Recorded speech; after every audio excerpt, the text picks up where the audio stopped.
June 4న జరిగిన ఎన్నికల కౌంటింగ్లో ఈవీఎంలు ఏం చెప్పాయి? టీడీపీ 135 స్థానాల్లో గెలిచిందని, జనసేన 21కి 21 స్థానాల్లో గెలిచిందని, బీజేపీ పోటీ చేసిన 10 స్థానాల్లో 8 చోట్ల విజయం సాధించిందని చెప్పాయి కదా.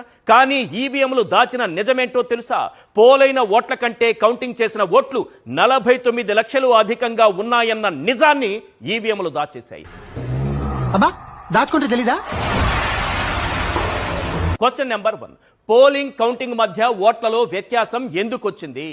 క్వశ్చన్ నెంబర్ 2, ఏపీలో అదనంగా 49 లక్షల ఓట్లు ఎలా చేరాయి? క్వశ్చన్ నెంబర్ 3, కౌంటింగ్ రోజున ఈవీఎంలలో 99% ఛార్జింగ్ ఎలా వచ్చింది?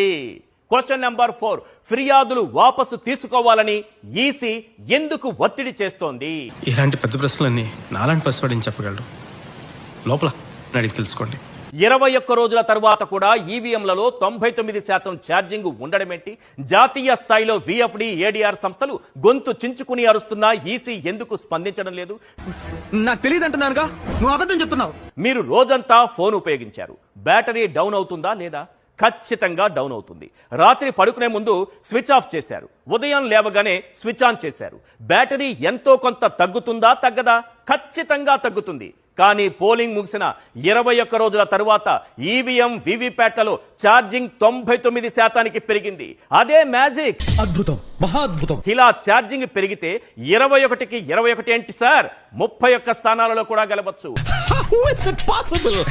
మన ప్రొఫెసర్ పుణ్యం. పోటీ చేసిన 10 స్థానాల్లో 8 ఏంటి సార్, 18 స్థానాల్లో కూడా గెలవచ్చు. మీ ఓటు మా ఈవీఎం అన్నట్లుగా ఉంది పరిస్థితి.